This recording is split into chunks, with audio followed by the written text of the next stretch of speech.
Welcome back, horror fans, cinephiles, and Giallo enthusiasts. It's Tanner Leeser, your host for The King in Giallo. This is episode 13 of the Forgotten Giallo film series, 1969, Part 4, and I've got two final gialli I'd like to highlight. As always, thanks in no small part to Troy Howarth's book on Giallo cinema, So Deadly, So Perverse, 50 Years of Italian Giallo Films, Volume 1, 1963 to 1973. Like this video and subscribe to The King in Giallo, and do ring that notification bell so those lords of the algorithm may bestow their blessing upon me and you continue to be presented with weekly Giallo content. This will all help me build my brand here as I fight to get to 1,000 subscribers and get one step closer to monetization here on YouTube. On to the video. The first of two gialli and 12th of 1969 is Top Sensation, also called The Seducers. The film is directed by Ottavio Alessi, who also wrote the film along with Nelda Minucci and Lorenzo Ricciardi. Music is by Santa Maria Romitelli. The cast is comprised of Rosalba Neri as Paola, Edwige Fenech as Ulla, Eva Thulin as Beba, Maud Belroche as Muddy, Maurizio Bonuglia as Aldo, Rogero Miti as Tony, and Salvatore Pontiglio as Andro. The plot follows Eula, a prostitute hired by the wealthy heiress Muddy, to join her on a cruise outing along with Muddy's adult son, Tony, who is shy and mentally challenged and also has an inkling for pyromania. The objective is for Eula to take the boy's virginity and hopefully force him into adulthood. Along for the ride are the sexually provocative Paola and her husband Aldo, an employee of Muddy, who together are trying to curry favor with Muddy in hopes of obtaining an oil concession. Despite the efforts of both Eula and Paola, they have no effect on young Tony, but when the luxury yacht breaks down on a small Mediterranean island inhabited by a goat herder and his shepherdess wife named Beba, it seems this new woman has caught Tony's eye. His condition worsens, however, and things take a nasty turn. Top Sensation, though obscure, is remembered as being one of the more ideal sexy giallo of the genre, and this is thanks chiefly to Edwige Fenech and Rosalba Neri, two of the queens of Italian sexploitation. Sure, this film is in bad taste nowadays, the story doesn't make any sense, and it is filled to the brim with sleaze, but isn't this one of the reasons why Italian films of this era were so fun to watch? The film starts out with a lighter tone, indicative of a sexual romp almost, but as it progresses, it gets darker, more perverse, and damned disgusting and over the top. I won't spoil the details, but I will say hints of bestiality and incest. Things become more tense as it seems to suggest that Tony is interested in the shepherd's wife because she is unstained by the corruption of modern society, but this is all undone when the team tries to dress her up to appear more enticing by presenting her as a hooker, just for them to end up seducing her.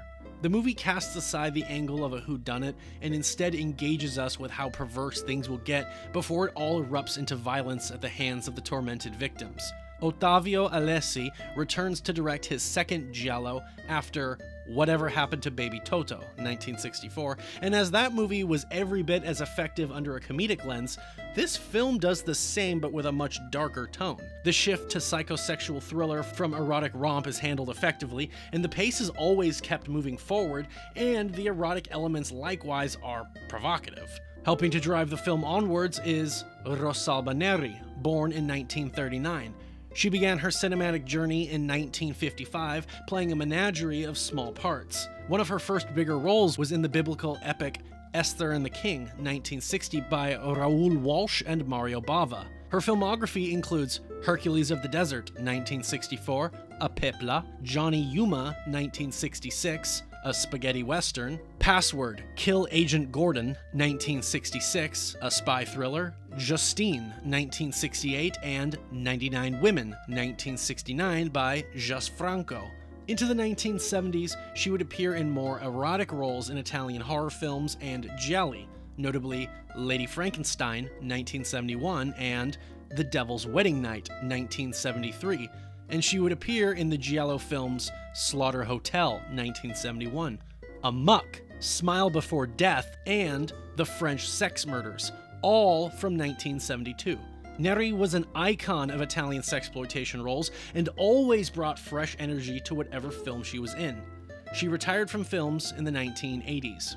Edwige Fenech, born in 1948 in France, began modeling and shifted to cinema in 1967. Due to her looks, her physique, and her ability to act, she was practically guaranteed a successful career and became a bankable name for any Italian production of this era. Her Giallo credits include $5 for an August Moon, 1970, The Strange Vice of Mrs. Ward, 1971, All the Colors of the Dark, and The Case of the Bloody Iris, both 1972.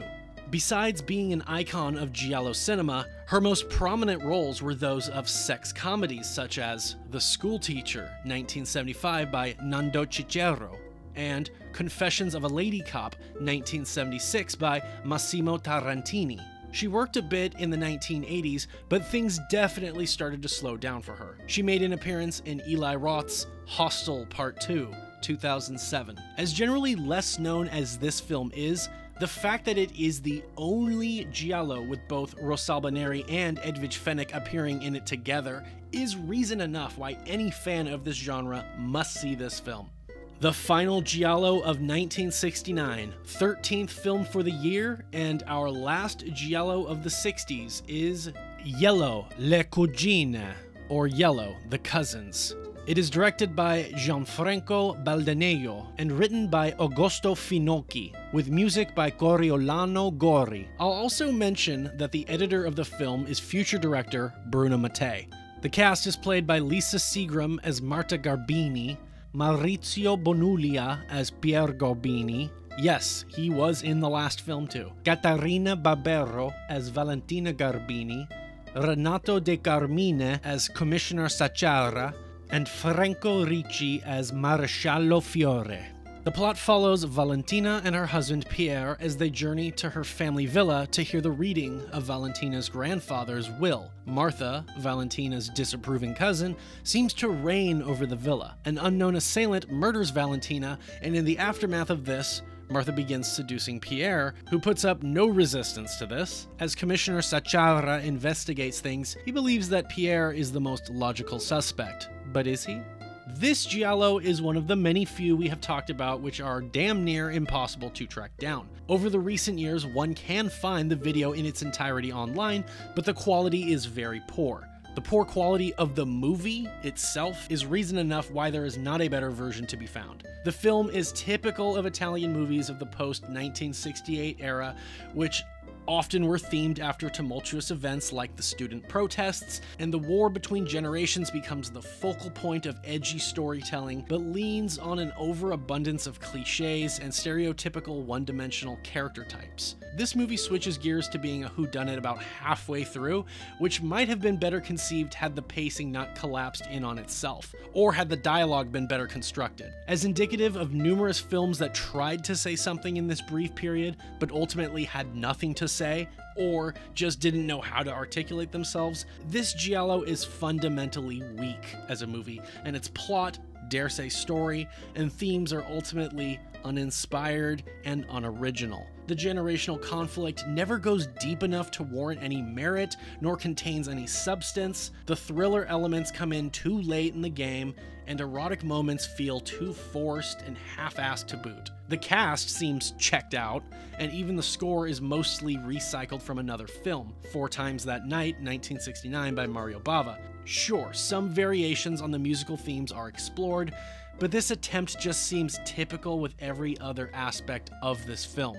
Nobody is really trying. Gianfranco Baldaneo, the director, was born in 1928 and began as an assistant director. In 1965, he made his film debut with Gold Train, a spaghetti western.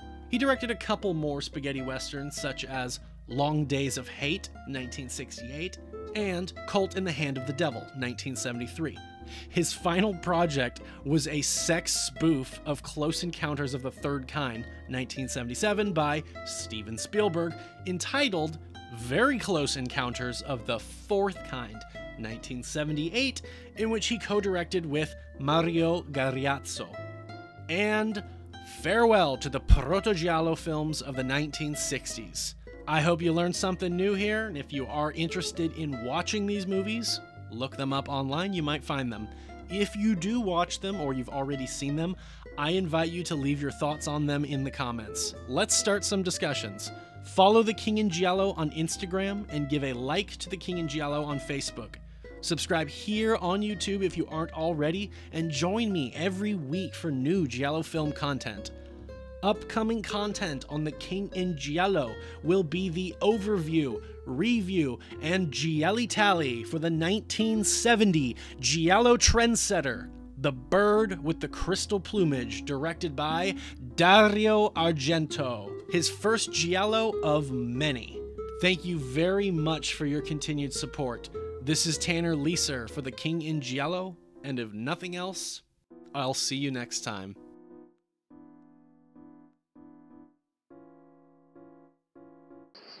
Eccone un'altra.